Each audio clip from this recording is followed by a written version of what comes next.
I'm going to start off with this video with what's wrong with this boxwood.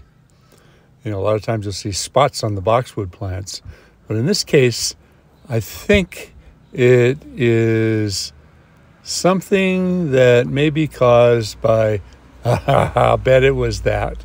I'll bet you somebody parked their vehicle right there and the exhaust, the hot exhaust hit it. It's just too perfect of a location. So the job that I'm working on now, this client had some fairly large crabapple trees planted. I think there was about 6 of them in the front yard. And what I'm talking about in this particular video is a couple of things. The fact that when you plant a large tree in the ground, it still basically has a root system in a pot. The size of the pot, it takes a long time for the roots to develop and grow beyond the extent of where that pot was. And in this case, the client had mulch, bark mulch put up all the way around the base. And you can see the bark is starting to discolor there. Mulch is good, but don't bury the trunk. And I also wanted to point out that the plants that are growing up around the base of this tree, as well as the mulch that's burying the trunk, is keeping that area of the tree moist. Now, some trees, especially thin bark trees like these crab apples, they seem to decay quickly if they're kept moist all the time. And what I'm doing is I'm pulling all the mulch back as much as I can to open it up. What is that? I thought I found an old coin, but turned out to be just a flat rock. Anyway, you can see how much movement there is in the trunk. So these trees are starting to grow fairly well on the top, but it's not rooting very well yet.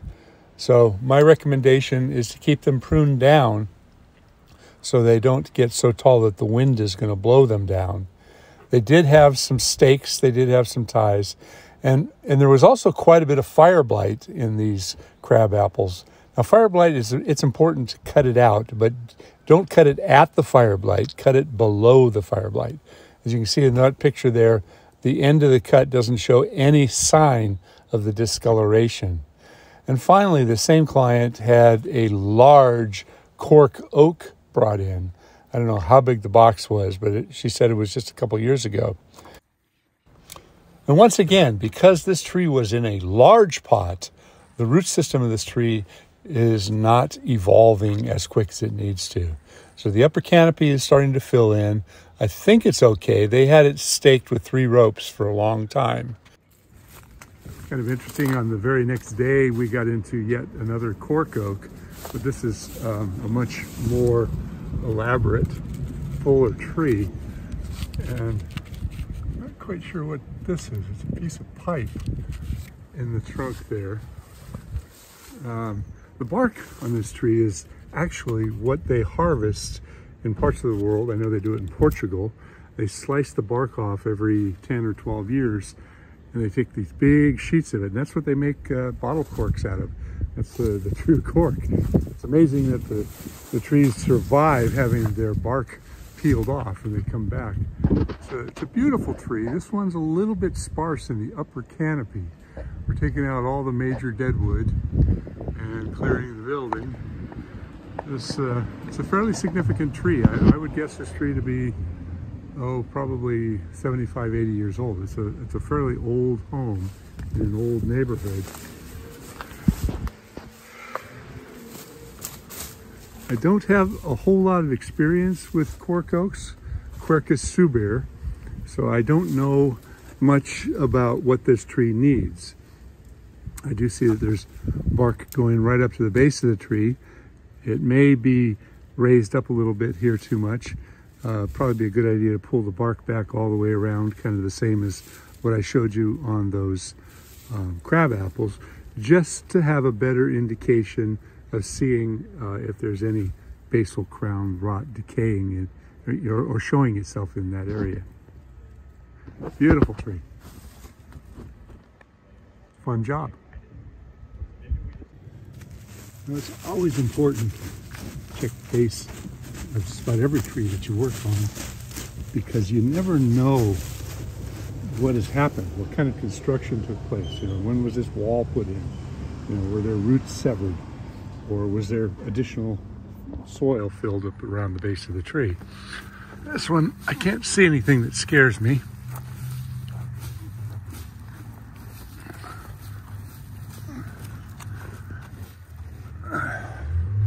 It does look like there's a little bit of fill in there. This side's not so bad, but it kind of goes down over here. And sometimes in doing this, all of a sudden you'll expose an area of a decay pocket. This is kind of undermined right here a little bit.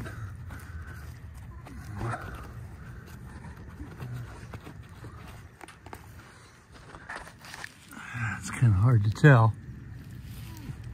But if you expose something like that and you find it, then that could mean that there's something really serious going on. So I'm on the other side of the tree, and here's the back side where you can see the soil back here stays very moist, very likely for the irrigation for this boxwood. And up and through here, it's fairly dry. When you have an area that stays moist all the time and you bury the trunk, sometimes that leads to problems that are just unforeseeable. Where's that from? I can't say I found anything that really scares me, but the upper canopy thinning has got me concerned. The fact that there's a house right here and a road over here and a drop-off means that its root system is somewhat compromised. There's one problem. Squirrels have been chewing on the branches. I found a lot of completely dead branches up there that were directly associated with squirrels chewing on them.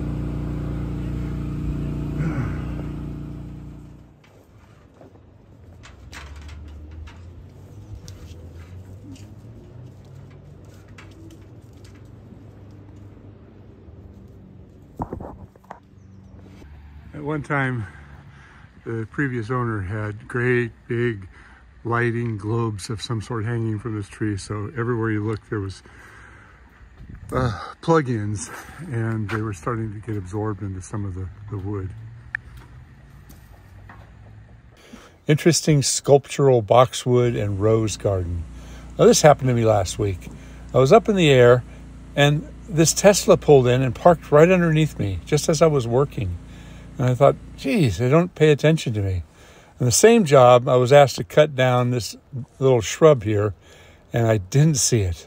That rebar totaled my chain. This is yet another bid that I went to. I actually got the job. It's for a large oak tree that has 2 ground anchors put in.